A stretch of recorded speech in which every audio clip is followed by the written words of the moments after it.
नमस्कार मित्रों, Genghis Khan को दुनिया का सबसे क्रूर शासक माना जाता है। उसने अपने जीवन काल के दौरान 4 करोड़ से ज्यादा लोगों की हत्या कराई थी।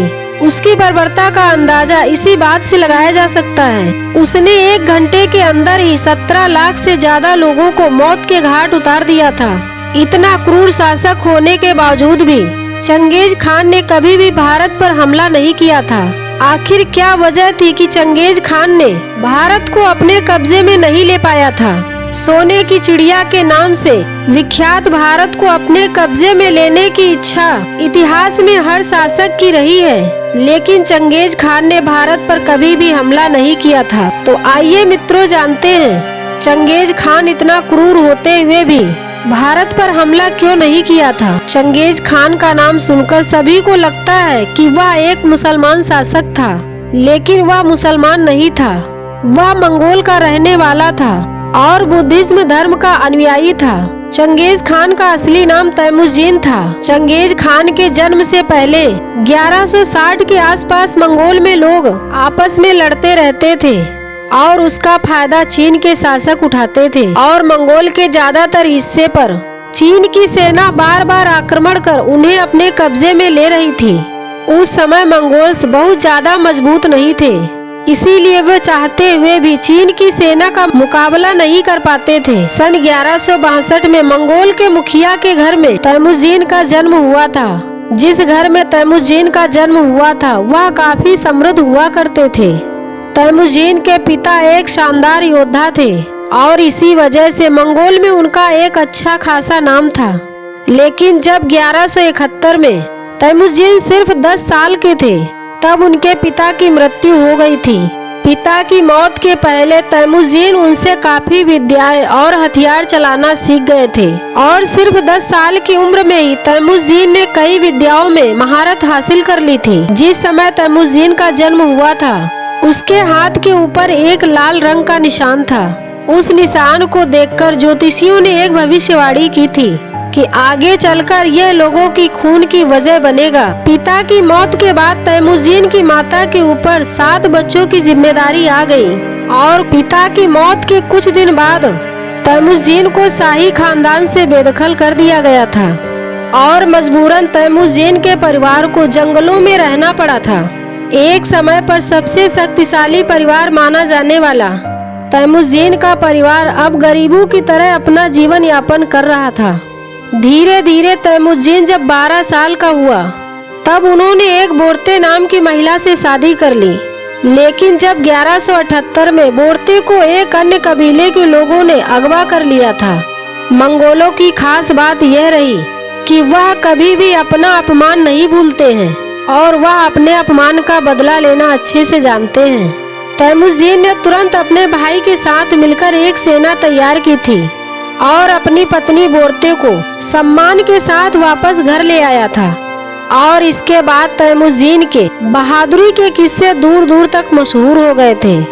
तैमुजीन की खास बात यह थी कि वह कभी भी धन दौलत या पैसों के लालच में नहीं आया और न ही इन चीजों ने उन्हें अपनी ओर आकर्षित किया। वह कभी भी किसी के ऊपर बेवजह हमला नहीं करता था। लेकिन चंगेज खान द्वारा भारत पर कब्जा न करने की भी एक वजह मानी जाती है, क्योंकि अन्य शासकों को भारत की सेना और धन दौलत नजर आ रही थी, लेकिन चंगेज खान को इन सब चीजों से कोई मतलब नहीं था और न ही उसकी भारत के साथ कोई दुश्मनी थी। इसीलिए भारत में चंगेज ने कभी भी हमले के बारे में नहीं सोचा था। अपनी पत्नी को दूसरे कबीले से वापस लाने के बाद तैमुजीन और उसके भाई के बीच एक जंग छिड़ गई थी, क्योंकि दोनों अपने अपने कबीले के सरदार बनना चाहते थे। ऐसे में पूरी सेना 2 हिस्सों में विभाजित होना शुरू हो गई। ज्यादातर लोगों ने तैमुजीन की तरफ जाने का फैसला किया था, क्योंकि तैमुजीन अपनी सेना के सभी लोगों को समान अधिकार और सम्मान देता था। चाहे कोई मंत्री हो, योद्धा हो या सिपाही हो, सभी को बराबरी का हक तैमुजीन ने दिया था। अब तैमुजीन को लोगों ने खान कहकर बुलाना शुरू किया और उनका नाम बदलकर चंगेज खान कर दिया। यहाँ पर खान का मतलब किसी भी धर्म से नहीं है, बल्कि कबीले का सरदार होने के कारण तैमुजीन को खान की उपाधि दी गई थी। चंगेज खान के जन्म से पहले चीन ने हमेशा मंगोल को गुलाम बनाए रखा और उन पर तरह तरह के अत्याचार भी किए थे। चंगेज खान मंगोल का बदला लेना चाहता था और उसने चीन पर आक्रमण करने का फैसला किया और एक बड़ी सेना लेकर चंगेज खान ने चीन पर हमला किया और सन 1210 तक उसे अपना गुलाम बना लिया।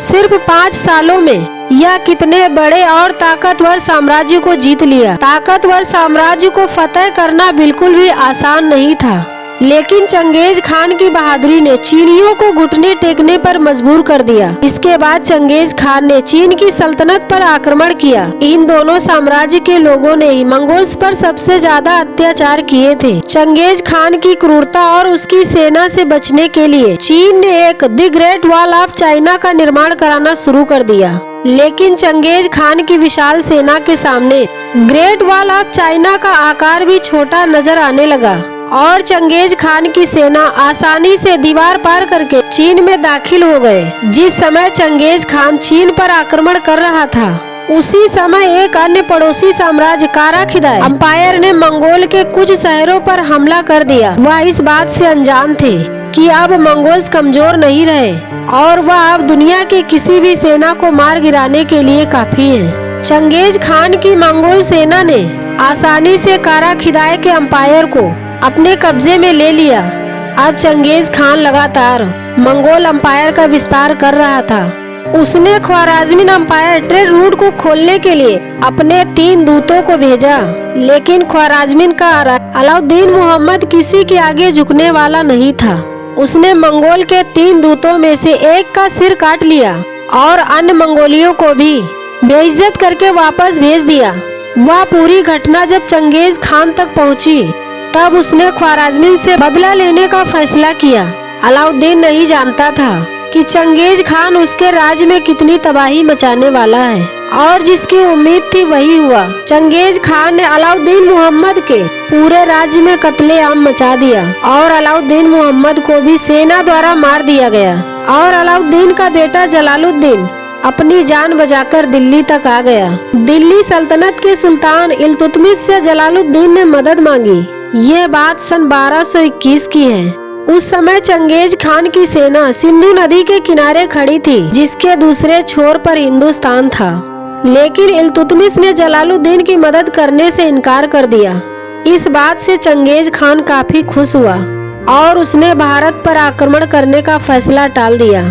यह वह समय था जब दुनिया के बड़े हिस्से पर मंगोल्स राज कर रहे थे। वर्तमान समय के मुताबिक मंगोल प्रशासन मंगोलिया के अलावा अफगानिस्तान, चीन, जापान, रूस, अफ्रीका, इराक, ईरान जैसे हिस्सों तक फैल चुका था। इससे पहले किसी भी साम्राज्य ने इतने बड़े एरिया में अपने अंपायर का विस्तार नहीं किया था।